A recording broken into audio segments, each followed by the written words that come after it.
Hablamos a esta hora de la tarde sobre estos temas con Martín de Acevedo, que es precisamente experto en temas electorales. Doctor de Acevedo, buenas tardes, bienvenido. Pamela, buenas tardes, amigos de En Contacto y de Canal 9. Tengan ustedes muy buenas tardes. Buena pregunta en la introducción que nos hacemos y que a través tuyo, en el sentido de que quiénes podrían estar impedidos.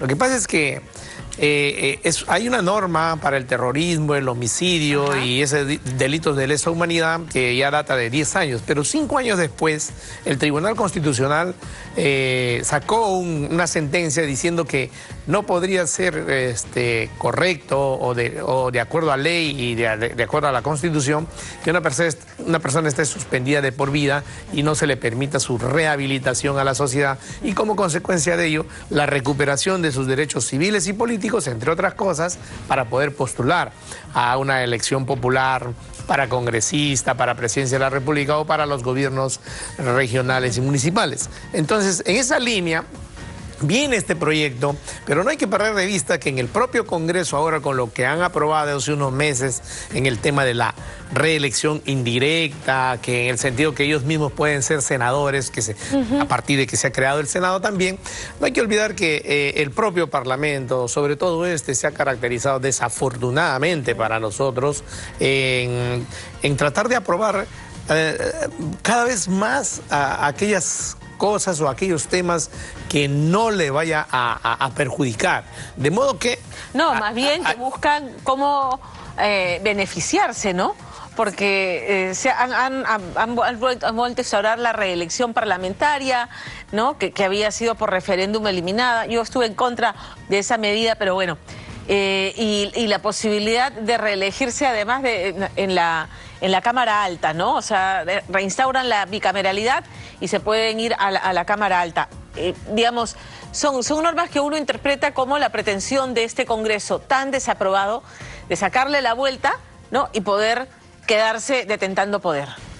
Ciertamente, y a eso íbamos, ¿no? De modo que nosotros podemos intuir en este proyecto y su demora, que nos llama la atención, es que varios de ellos que pretenden ir a la reelección, aunque ellos mismos dijeron cuando sacaron este tema que solamente son 45 y que ellos no se reeligen, los reelegirá el pueblo. No, el tema aquí es que ellos, con las facilidades que tienen, como se denunció ayer en otro canal, que viajan en su semana de representación y se ponen a hacer campaña, ¿cómo competir contra ellos? Y seguramente intuíamos, decíamos, y no me olvido, de que eso se ha paralizado y está durmiendo, como decimos los abogados, el sueño de los justos, en algún rincón del propio Parlamento para efectos de que no vaya a perjudicar dentro de esos 45 o alguno, a todos ellos, y luego entonces ellos mismos estén haciendo una especie de harakiri, sacando una norma que luego no les va a permitir postular porque, entre otras cosas, se están incrementando algunos delitos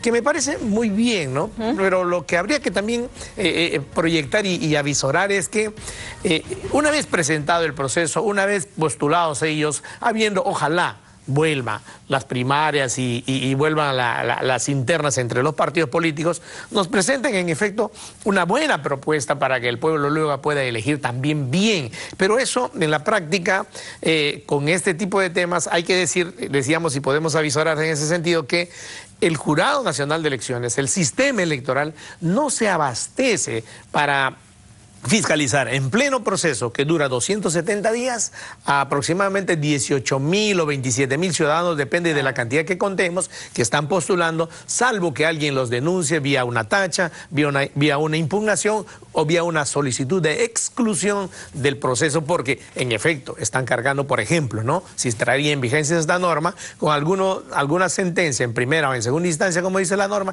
de uno de estos delitos dolosos. Ok, quiero ir paso por paso para entender. Lo que ya existía, digamos, estas limitaciones a los delitos de terrorismo, homicidio, lesa humanidad, agresión sexual, violación sexual de menores, ¿también estaba incluido o no? En este proyecto. No, pero lo que estaba vigente y que el Tribunal Constitucional dijo... Eran esos tres que usted que acaba de mencionar, sí, entonces, así es. Con el presidente del Tribunal Constitucional, que dice, nadie se le puede de por vida, o sea, perpetuamente recortar sus derechos fundamentales contemplados en la Constitución. Entonces, este proyecto no va a prosperar porque se va a enfrentar con ya una resolución del Tribunal Constitucional en ese sentido, con esa interpretación. No exactamente. Lo que va a pasar es que en la práctica esta ley, como cualquier otra que se apruebe en el Parlamento y se promulga por el Poder Ejecutivo, entre en vigencia. Lo que podría arguir en algún momento alguien que se sienta afectado por ello es, a igual razón, igual derecho, si en el otro caso no nos han aplicado ese recorte de por vida o por 10 años, como pretende hacer esta norma, entonces va a invocar ello, va a tener que ir camino de una acción de amparo al Tribunal Constitucional y conseguir ese derecho, porque ese derecho se genera un precedente, pero no inmediata y automáticamente para todo aquel que quiera postular. Es que inevitablemente uno piensa en Antauro Humala, en una norma que pretenda bloquear la postulación de Antauro Humala, que ya tiene un partido que lo llevaría de candidato, por lo menos el nombre del partido lleva las siglas de su nombre. Entonces, Antauro Humala sería el principal afectado con esta norma. Claro. ¿No? En el panorama actual, ¿puede llamarse entonces una ley con nombre propio? Claro, como diríamos nosotros, en teoría, ciertamente, esta es una ley que afectaría en primer lugar a él y a otros que seguramente no tienen tanta connotación y están en un proceso donde ya cumplieron su sentencia, ya están supuestamente rehabilitados, hay este interregno de los 10 años o de los 5 que ha establecido el Tribunal Constitucional, pero más allá de eso, Pamela, las actuales autoridades, la clase política y dirigente, tanto del Poder Ejecutivo como del Poder Legislativo, si siguen haciendo malas cosas, no hacen otra cosa que legitimar este tipo de propuestas radicales, fuera de contexto, que en verdad nos llevaría a peores situaciones económicas, sociales y políticas en esa línea, ¿no? O sea, en otras palabras, a Antauro no le va a impedir postular el hecho que salga una ley o la sentencia del Tribunal Constitucional que comentamos. Él se va a presentar esperando la tacha, porque lo van a seguir legitimando estos señores que siguen haciendo mal las cosas durante 25, 35 años, pero sobre todo en este último quinquenio. Le agradezco por haber estado con nosotros esta tarde, doctor de Acevedo. Disculpe la crudeza de la última parte, pero es que hay que ponernos en todos los escenarios. Absolutamente, no, coincido con usted, no le refuto nada porque coincido perfectamente con usted. Entiendo entonces que usted, antes de terminar brevemente, está en la línea de que en el quehacer político posturas radicales se combaten no con leyes con nombre propio, que es lo que pragmáticamente la gente dirá, sí, que le impidan, que la ley lo prohíba, sino en el combate, en el plano de las ideas, del debate político y del quehacer político responsable.